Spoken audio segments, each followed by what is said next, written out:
Okay, very good. Thank you, Senator Padilla. Thank you, Madam Chair. I want to begin by thanking all the witnesses for your testimony on this very important topic. It is not an understatement to say that our democracy depends on a healthy and vibrant information ecosystem. And this requires, for example, that all of our communities can readily access online news via a high-speed internet connection, a reliable internet connection, that people are equipped with information and media literacy skills responsive to today's complex content streams, and that they're served by a thriving free press that includes media outlets, journalists, and broadcasters that both reflect and are responsive to the diversity of our nation. Economic recessions and a loss of advertising revenue has devastated the news industry. In the last 20 years, more than a quarter of the country's newspapers have disappeared. Local, regional, community, and independent media are understaffed, under-resourced, and in need of assistance as they work to identify new, sustainable business models. It's critical that Congress explore how we can assist the news industry as it tries to find its footing during this transition period. Ms. Bertetto, I know from personal experience that local news is so vital to keeping communities in California informed, particularly during elections, for example, or during and after natural disasters.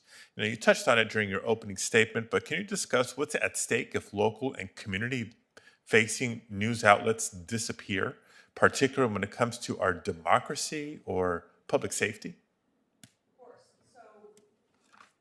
Of course. So our readers, again, being a small publisher in southwestern Pennsylvania, rely on us for the information they are literally not going to get anywhere else. So that is covering school board meetings, that is covering city government, that is letting them know when the bridge is out in their community, that is letting them know when the Senior Citizen Center is going to be open during the cold winter months as heating stations. We often provide that very content as well to the television broadcasters. So often they're relying on us to inform them so they can spread the message through their channels. Obviously, as newspaper staffs continue to dwindle, what will become very problematic is there will be no one. The Washington Post and the New York Times will probably be fine no matter what is decided. But New Kensington, Pennsylvania won't be. Who is going to report on New Kensington, PA if my company isn't doing that? How are we going to have an informed electorate? How are we going to have a society that understands what is happening in local government, state government, and national government if my company is not providing them those resources? No, thank you. Those are great examples. I appreciate that. Not every bridge failure makes national cable news. Exactly. And God only knows how contentious school board meetings are in this day and age. Given the importance of local newsrooms to our democracy, I'm deeply concerned that newsroom employment in the United States has dropped by 26% since 2008. Ms. Bertetto, in your testimony, you stated that the Journalism Competition and Preservation Act, the JCPA, as we're referring to it, would help small publishers make additional investments into the community and hire more reporters. A question for both Ms. Bertetto and Mr. Oaksley. Can you discuss the importance of explicitly tying benefits from the bill to job creation and retention?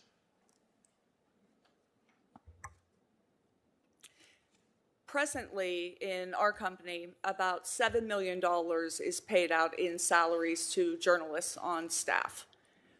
To give you some sense of what we earn presently from Google, it is $144,000 a year.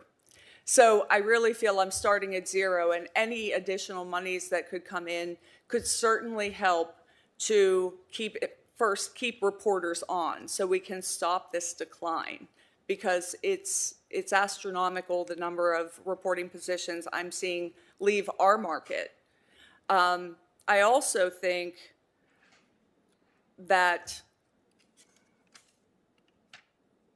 with when you're looking at $144,000 and say I can get 600,000, just for example, I could cover more communities. I could add beats. I'm presently making decisions every single day about which communities we can afford to have a reporter in on a full-time basis and where we have to decide to have a part-time reporter or no reporter at all.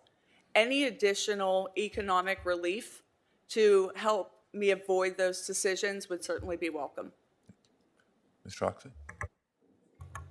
And the same goes for us. Our sizes aren't all that different. Our newsroom costs about $12 million to run every year.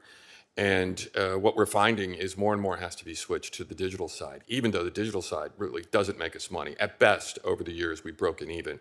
In the last 10 years, our digital overall revenues off of our website have barely moved, and the costs have gone up a lot. So if we were able to have money come in, and I think that the JCPA could provide that by having a level playing field, having a seat at the table, then we would be investing in reporters. The very thing I get all the time from all of the people on the content side and the programming side is, can I add people? And of course, we would like to add people. Also, our area has grown exponentially. It wasn't that long ago that the whole area in Washington, D.C. was 3 million people. Now it's about 6 million people. Yet our newsroom has not been able to grow in size because we have not been able to really change in terms of growing our people. But the very first thing we would do would be to add more journalists. And the one other thing I would say about the journalists that we would add is they're professional journalists. And I think that is a huge point here. These aren't people who are doing clickbait, or they're people who are researching these stories. They've been educated to do that. They know what they're doing, so they make sure to get it right. We have a saying at our operation: before you get it first get it right. And that means getting good sources. That means verifying. That means doubling, tripling, quadrupling your efforts to make sure that you've got it right before you put it out. And that way, people get the facts. And that's what people need in local news. Thank you very much, Madam Chair. Just in closing, I know that the conversation has also gone in the direction of what else the industry is doing to find solutions, short-term and longer-term, during this transition period. And I'd invite the ongoing conversation of what else Congress can be doing, both in the short term and the longer term, to help the news industry. Thank you very much.